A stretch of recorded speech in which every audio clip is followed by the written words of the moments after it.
గౌరవ ముఖ్యమంత్రి చంద్రబాబు నాయుడు గారు కూడా నిన్న నవ్వుతా అన్నారు, రేపు కూడా మంగళగిరి అన్నారు.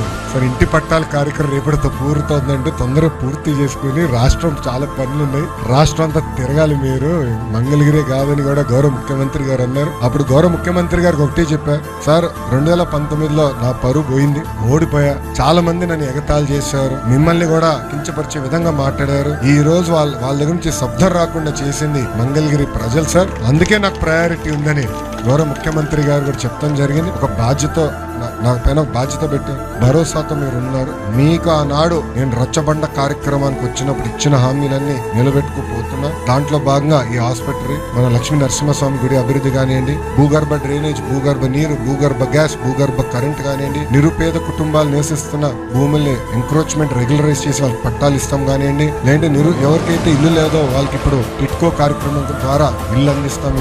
ఇవన్నీ ఒక యుద్ధ ప్రాతిపదికంగా మేము చేస్తాం జరుగుతాం. నా లక్ష్యం ఒకటే, అన్ని రంగాల్లో మంగళగిరి నంబర్ 1 ఉండాలి. దాంట్లో భాగంగా ప్రజలు కూడా మీ పైన కూడా బాధ్యత ఉంది. ప్రభుత్వం చేపడుతున్న కార్యక్రమాలకి మీరు సహకరించాలి.